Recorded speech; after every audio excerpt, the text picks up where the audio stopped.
दोस्तों, आप जिंदगी में कभी ना कभी किसी न किसी दर्द से ज़रूर गुजरे होंगे या फिर गुजर रहे होंगे। आज हम आपको उसी दर्द से निजात दिलाने के लिए हम लेकर आए हैं हम आए हैं श्री रायपुर के श्री अमृतम सुपर स्पेशलिटी हॉस्पिटल में, जहां पर हम बात करेंगे डॉक्टर विनोद लालवानी से, जो पेन मैनेजमेंट के विशेषज्ञ हैं। तो आइए बात करते हैं। स्वागत है डॉक्टर साहब आपका। आप एनेस्थीसियोलॉजिस्ट भी हैं, क्रिटिकल केयर भी आप देखते हैं और पेन मैनेजमेंट से भी आपका ताल्लुक है। आप किस तरह से आप इन तीनों को डिफरेंशिएट करते हैं? एक्चुअली मैं पेन मैनेजमेंट, क्रिटिकल केयर, ये सब एनेस्थीसिया की पार्ट है।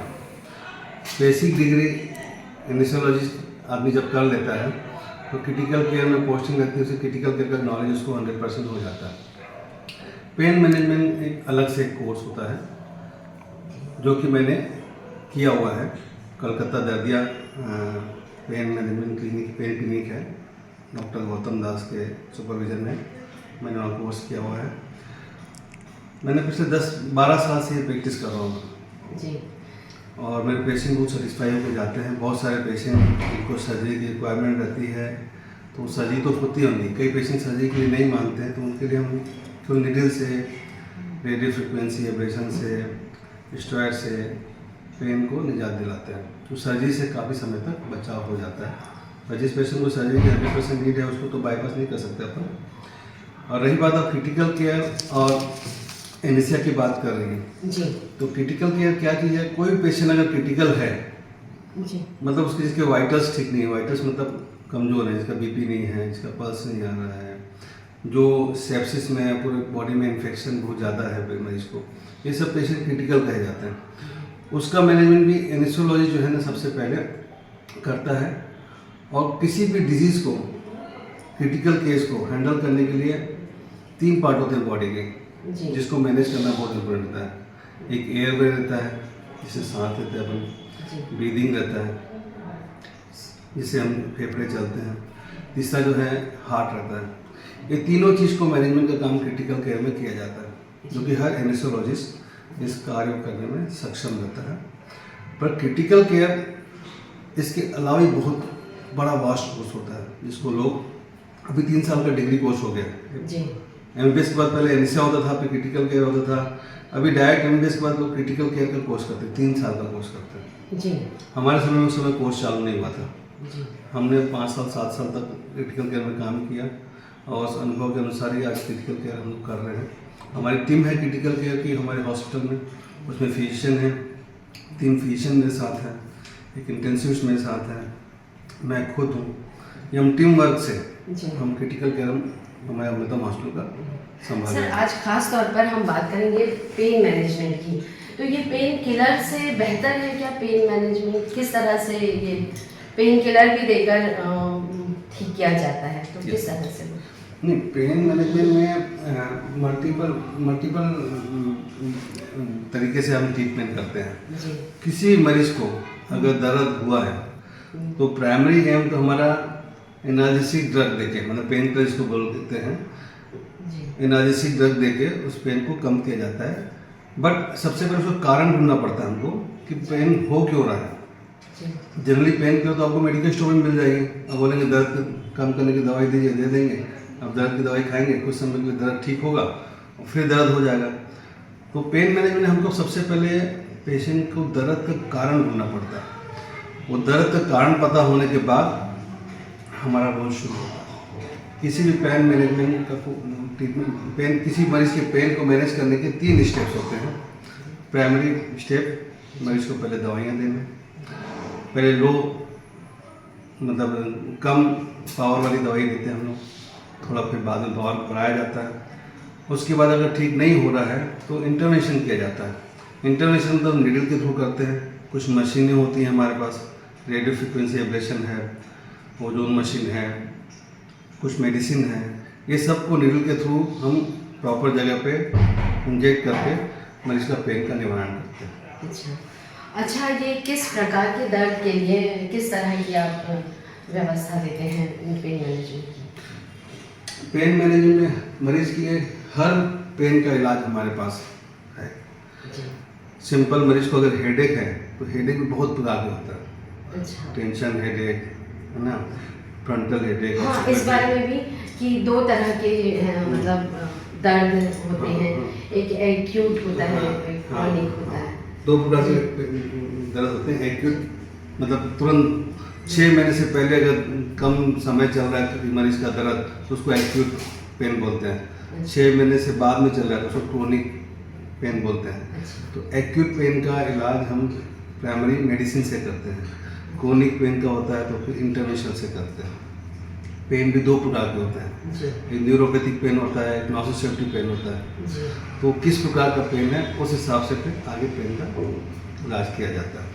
अब जैसे मैं सिंपल बात बताया कि बॉडी सिर से लेकर पांव तक शरीर में कहीं भी दर्द हो, उस दर्द का इलाज हम करते हैं। लगेगा तो प्राइमरी मैनेजमेंट मेडिसिन से करेंगे, नहीं तो इंटरवेंशन करके करेंगे, नहीं तो लास्ट ऑप्शन जो है हमारा जो है सर्जिकल रहता है। हमारी टीम वर्क है, जहाँ सर्जरी की जरूरत होती है वहाँ सर्जरी करते हैं, जहाँ सर्जरी की जरूरत नहीं होती उसको इंटरवेंशन पेन मैनेजमेंट करके अपन मैनेज करते हैं। अच्छा, ये 2 तरह के अलग अलग जो दर्द के प्रकार हैं, तो उनमें क्या इस तरह की ज़रूरत होती है कि सर्जरी भी हो उसके बाद ये डिपेंड करता है। हाँ। डिपेंड करता है मरीज को तकलीफ कितनी है, मरीज की तकलीफ का कारण कितना बड़ा है। एग्जाम्पल के लिए किसी मरीज को कमर में दर्द है, जैसे आपने बताया कि थोड़े समय का दर्द होता है। हाँ। तो उस थोड़े समय में क्या बहुत जल्दी से सर्जरी की तरफ नहीं जाने के चांसेस होते हैं नहीं। इस मैनेजमेंट की थेरेपी, पेन मैनेजमेंट थेरेपी के से? या कितने % चांस होते हैं कि वो खत्म हो जाए पेन मैनेजमेंट से? नहीं, पता नहीं सबसे बड़ा एक्यूट पेन हो या क्रोनिक पेन हो, जी, सबसे पहले इम्पोर्टेंट रहता है कारण क्या है दर्द का। जी। कोई मरीज आया है ना, एक्सीडेंट हो गया, उसकी हड्डी टूटी हुई है ना, हड्डी टूटी हुई है तो उसमें पेन मैनेजमेंट में क्या करूँगा, उसमें तो सर्जरी लगना ही है। एक्यूट पेन है, मरीज को चोट लगी, हड्डी टूट गई, उसमें सर्जरी के अलावा कुछ नहीं कर सकते, पर उस समय जो दर्द हो रहा है उसके लिए इंजेक्टेबल दवाइयाँ हम लगा सकते हैं। अच्छा सर, इस दौर में जब पेन मैनेजमेंट के लिए लोग आपके पास आते हैं तो क्या एक कोई मानसिक कारण भी होते हैं कि इस वो भी वजहें होती हैं क्या? होती है। शारीरिक तो आपको दिख रहा है कि यहाँ क्या इसकी वजह मानसिक भी होती है ऐसे दर्द? होती जी। क्या होता है किसी मरीज को अगर कोई दर्द है और दर्द का एग्जैक्ट कारण नहीं मिला, जी, है ना, कोई मरीज बोले मेरे को कमर में दर्द है, हमने MRI कराई सब नॉर्मल है, ब्लड टेस्ट कराया सब नॉर्मल है, कुछ हमको बीमारी उसमें दिख नहीं रही है, लेकिन मरीज को तकलीफ है जी, तो धीरे धीरे वो डिप्रेशन में चले जाता है। वो डॉक्टर के पास जाने से भी घबराता है कि मैं जाऊँगा तो बोलेगा सब कुछ ठीक है, इसको तो मेंटल प्रॉब्लम तो नहीं है, तो उस डर से कई बार हॉस्पिटल मरीज आ नहीं पाता है। तो हमको उसको भी समझाना रहता है कि ऐसा नहीं है।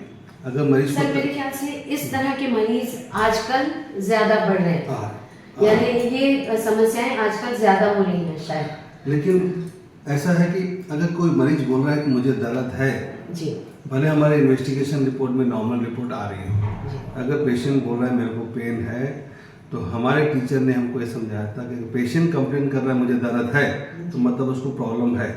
कई मरीज हमारे सामने आए जिनको सिम्टम्स थे पेशेंट को, लेकिन कोई हमारे को फाइंडिंग नहीं मिलती थी MRI में, CT में, एक्सरे में। उस पेशेंट को सिम्टम्स के बेस पे हमने नर्व ब्लॉक किया और पेशेंट कम्प्लीटली क्योर हो गया।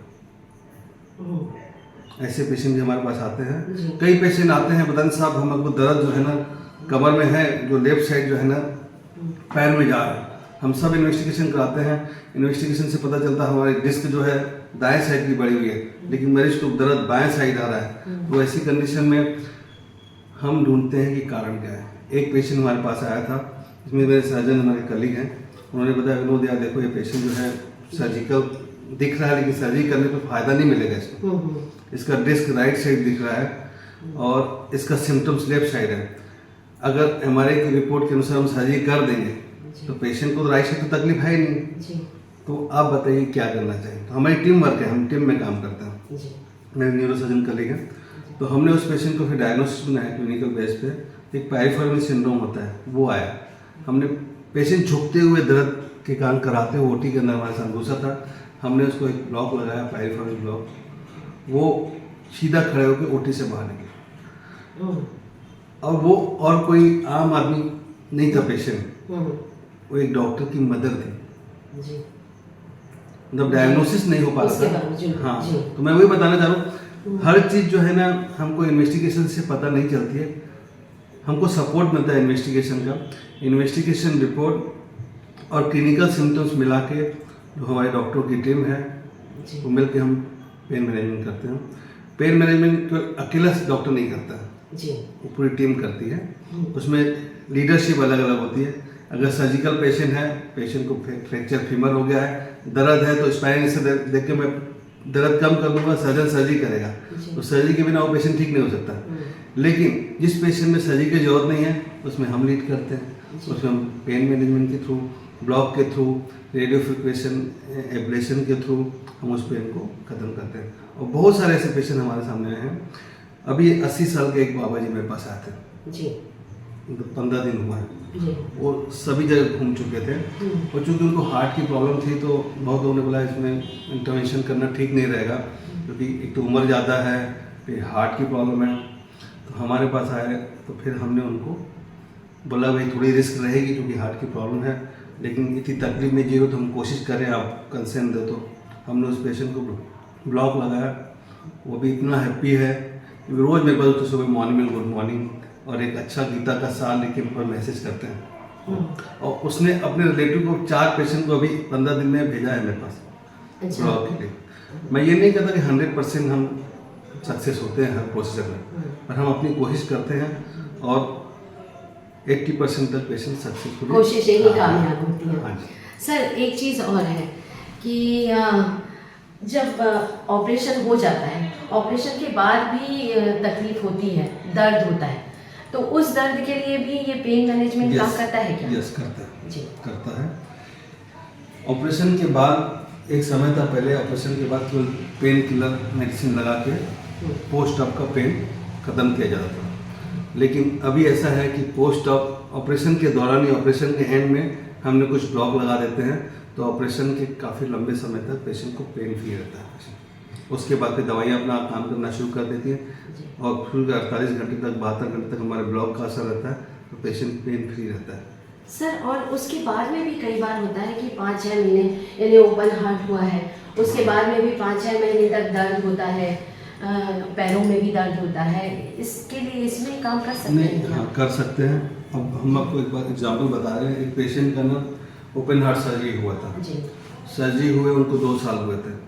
सर्जरी के बाद ओपन हार्ट सर्जरी में यहाँ से चीरा लगता है, स्टर्नम को पूरा खोला जाता है, जी फिर वायर से उसको स्टर्नम को ऐसे बंद कर दिया जाता है। जी तो हमारे बॉडी में यहाँ पर रिब केज होता है, रिब जाके स्टर्नम साथ जुड़ती है। जी तो जहाँ स्टर्नम से ये रिब जुड़ती है वहाँ पर एक कार्टिलेज होती है, क्योंकि वायरिंग से उस बोन को बांधा जाता है, तो वायरिंग का इस कार्टिलेज में इन्फ्लेमेशन आ जाती है। तो वो पेशेंट बहुत भटक रहा था, काफ़ी उसका ऑपरेशन तो सक्सेसफुल था, पेशेंट की जान बच गई, लेकिन वो दर्द से करा रहा था पेशेंट। तो हमारे पास आया था, तो इस रिब में कार्टिलेज में हमने एक ब्लॉक लगाया। ब्लॉक लगाने के बाद पेशेंट हैप्पी है, बिल्कुल ठीक हो गया पेन से। तो वो क्या, कई बार डायग्नोसिस बन नहीं पाती है, समझ नहीं आता क्यों हो रहा है। अगर हमारे पास पेशेंट अगर आ गया, क्लिनिकल सिम्टम्स देख के अगर हम कई बार डायग्नोस्टिक ब्लॉक लगाते हैं, एक्चुअली हमको भी नहीं पता रहता कि ये नर्व के कारण पेन क्यों हो रहा है, तो वहाँ पर लोकल एनेस्थीसिया लगा के देखते हैं। अगर लोकल एनेस्थीसिया लगाने से वो पेन रिलीफ हो जा रहा है तो हम उसको प्रोसीजर कर देते हैं, रेडियो फ्रिक्वेंसी एब्लेशन कर देते हैं, वो पेन पूरा फ्री हो जाता है पेशेंट। तो ऐसा पेशेंट हमारे पास आए हैं और हमने उसको मैनेज किया। अच्छा, ये इलाज जो है पेन मैनेजमेंट का, इस इलाज से किसी तरह का कोई नुकसान तो नहीं होता है बॉडी को?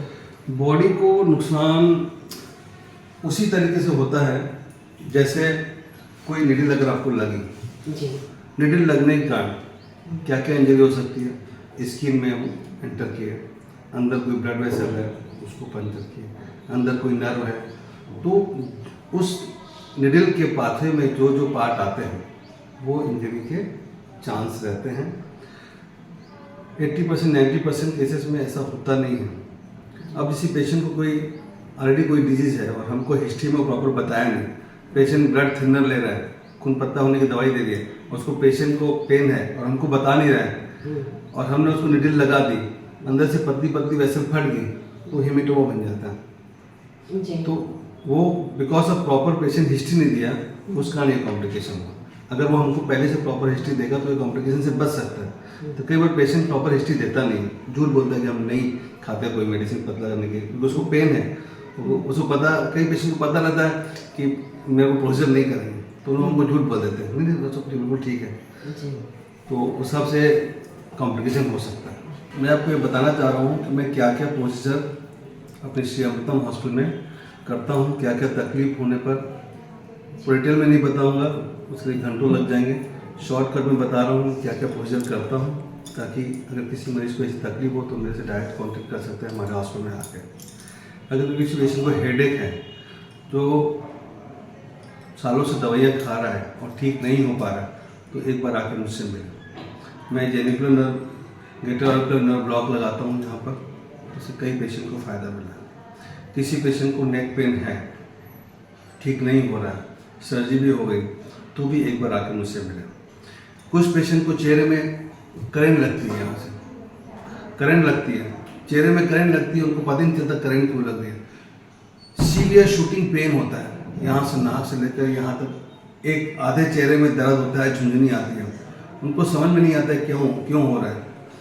कई बार वो गांव के पेशेंट रहते हैं, उनको पता नहीं रहता किस डॉक्टर के पास जाना है, तो प्रॉपर जगह पहुंच नहीं पाते हैं, तो उनका इलाज नहीं हो पाता। वैसे पेशेंट को भी हम बिना सर्जरी के, हमारी टीम ब्लॉक लगाती है, यहाँ से ट्राइजेमिनल न्यूरालजिया बोलते हैं इस डिजीज़ को, ट्राइजेमिनल नर्व ब्लॉक लगाते हैं और पेशेंट को काफ़ी इम्प्रूवमेंट आता है। कई पेशेंट के शोल्डर रहते हैं, उठ नहीं पाते हैं, ऐसे जाम हो जाता है, फ्रोजन बोलते हैं, वैसे पेशेंट को हम यहाँ पर सुई लगाते हैं, RF करते हैं, ब्लॉक लगाने से पेन फ्री हो जाता है और फिर एक्सरसाइज करके इस पेशेंट को हम हाथ फ्री कर देते हैं। पेशेंट को बैक पेन होता है, कमर में दर्द होता है, sciatica होती है, मैं ये नहीं बोलता 100% पेन मैनेजमेंट से ठीक हो जाएगा पेशेंट। जो सर्जिकल पेशेंट रहेगा उसके लिए सर्जिकल टीम हमारी रेडी है। जो पेशेंट सर्जिकल नहीं रहेगा उनको हम ब्लॉक लगा के पेन फ्री कर देंगे। कई पेशेंट को पैर के तलुओं में दर्द रहता है, जी। उनको समझ नहीं आता, हम चलते हैं और जलन हो रही है, दर्द दे रहा है, जी। प्रॉपर कारण ढूंढना पड़ता है। कई बार डायबिटीज में होता है, कई बार और डिजीज में होता है, लेकिन जो भी कारण हो, कारण को ढूंढ करके हम पैर के तलुओं में इंजेक्शन लगाते हैं तो वो पेन फ्री हो जाता है पेशेंट। मरीजों को लंबे समय तक घुटनों के दर्द रहता है। हर फीमेल को 45-50 के बाद ऑस्टियोआर्थराइटिस 90% में बिल्कुल चालू हो जाता है, गठियावात की बीमारी। मल्टीपल समय तक इलाज करते हैं, दर्द ठीक नहीं होता है। सर्जन की एडवाइस रहती है कि टोटल नी रिप्लेसमेंट करा दिया जाए। कई बार नी रिप्लेसमेंट कराने की आर्थिक परिस्थिति नहीं होती, नहीं करा पाते हैं, लेकिन मरीज को तकलीफ है, तो वैसे मरीजों को भी हमने जेनिकुलर नर्व ब्लॉक लगाते हैं घुटनों में, तो काफ़ी समय तक 6 महीने 1 साल तक वो दर्द से मुक्त होकर अपनी आम जिंदगी जी सकता है। जरूरत पड़ने पर हम दोबारा घुटनों में इंजेक्शन लगाते हैं तो वो दर्द फ्री रह सकता है। अब इतना समय मिल जाता है मरीज को कि बाद में फिर वो टोटल नी रिप्लेसमेंट करवा लें। वैसे कई मरीजों को यहाँ पर दर्द रहता है, कूल्हों में दर्द रहता है। कूल्हों में दर्द में बहुत सारे कारण होते हैं, मस्कुलर कारण होता है, बोनी कारण होता है, वर्षा का कारण हो सकता है, बहुत सारे कारण होते हैं। जो भी कारण है हम उनको ब्लॉक लगा के उनको पेन से फ्री करते हैं। पेन से फ्री करते हैं तो कई बार क्या होता है, हम 100% डिजीज ठीक नहीं करते, कई बार हम सिम्टम्स रिलीव करते हैं। कई पेशेंट की डिजीज भी ठीक होती है, कई पेशेंट का सिम्टम्स ठीक होता है। सिम्टम्स ठीक होना बोले थे, एक मरीज है जैसे मैं हूँ, अगर मैं बूढ़ा हो गया और चश्मा लगा लिया, आँख कमज़ोर है, तो मेरी आँख ठीक नहीं हुई, लेकिन चश्मा लगाने से मुझे दिखाई ठीक दे रहा है। वैसे ही पेन मैनेजमेंट के बहुत सारे प्रोसेस ऐसे होते हैं कि डिजीज हम कई बार क्योर नहीं कर पाते हैं, लेकिन सिम्टम्स, तकलीफ कम हो जाती है। और कई बीमारी, कैंसर के पेशेंट हैं, कैंसर के पेशेंट को दर्द रहता है, मॉर्फिन इंजेक्शन लेते रहते हैं, मॉर्फिन टेबलेट लेते रहते हैं, बहुत तकलीफ में रहते हैं, डेली दवाई लेते हैं। तो हम ब्लॉक लगा देने से पेन के प्रोसेस करने के बाद 100% पेन फ्री नहीं हो, लेकिन कम हो जाता है। तो आपकी जो दवाई का डोज है, दिन में 2 बार 3 बार आप मॉर्फिन ले रहे हैं, वो डोज कम हो जाएगा। या दर्द की दवाइयाँ ले रहे हैं दिन में 3 बार, हो सकता है आपको 2-4 दिन में 1 बार लेना पड़े, तो डोज आपका पेन किलर का डोज कम हो जाएगा। 100% मैं श्योरिटी नहीं देता हूँ कि हो जाएगा, मतलब पूरा क्योर हो जाएगा पेशेंट, बट सिम्टम्स काफ़ी रिलीफ मिलेंगे, पेशेंट को तकलीफ काफ़ी कम हो जाएगी। तो इसी उद्देश्य के साथ हमारी टीम काम कर रही है। और हमारी टीम में सभी लोग हैं, जनरल सर्जन है, गायनेकोलॉजिस्ट है, न्यूरो सर्जन है, ऑर्थोपेडिक सर्जन है, यूरो सर्जन है, पूरी टीम मिलकर काम करती है। जहाँ लगता है किसी पेशेंट को सर्जरी की रिक्वायरमेंट है तो उस पेशेंट को सर्जरी करके भी ठीक करते हैं हम लोग। अल्टीमेट कंप्लीट क्योर है हमारे हॉस्पिटल में। हम अपनी सेवाएं बेहतर देने की कोशिश कर रहे हैं और आगे भी देते रहेंगे। तो आपने बात की, आज हमने बात की डॉक्टर विनोद लालवानी जी से, जिन्होंने पेन मैनेजमेंट के बारे में बहुत सारी बातें हमें बताई। और अब मुझे लगता है कि आपको किसी तरह के दर्द से डरने की ज़रूरत नहीं है। डॉक्टर साहब हमारे साथ हैं। फिर मिलेंगे। नमस्कार।